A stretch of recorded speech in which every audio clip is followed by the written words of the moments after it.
gati. Ndoshta kishte pritur ndonjëri prej tyre të mos fliste në këtë pikë.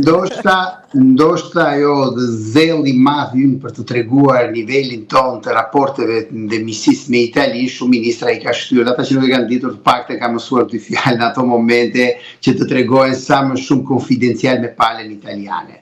Unë besoj që të gjitha këto lloj simbolikash përmbajnë në vetvete sinjale pozitive, mesazhe pozitive si nga Shqipëria drejt Italisë, ashtu dhe nga Italia drejt Shqipërisë. Por unë do të hyja më shumë në thelbin politik të këtij takimi.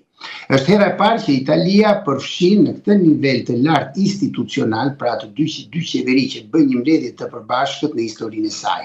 Deri më sot Italia nuk është përfshirë asnjëherë me një vend jashtë Bashkimit Evropian, të kuptohen.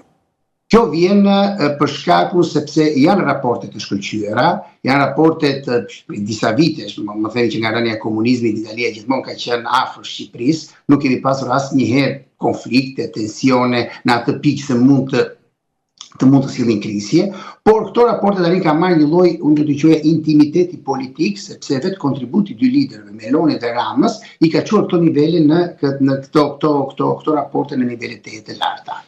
Por po t'i shkojmë nga ana politike, duhet të dalim pak nga zhgualli i përditshmërisë tonë. Kjo flasim tani për politikën ndërkombëtare në këtë moment. Janë firmosur disa marrëveshje, të cilat do të kenë benefitet e tyre direkt mbi qytetarët shqiptar kryesisht, por edhe mbi politikën e jashtme italiane.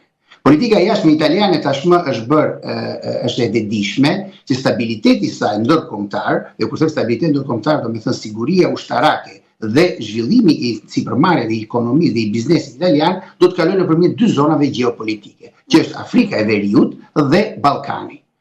Italia është përqendruar në vitet e fundit jashtëzakonisht në politikën e saj të jashtme,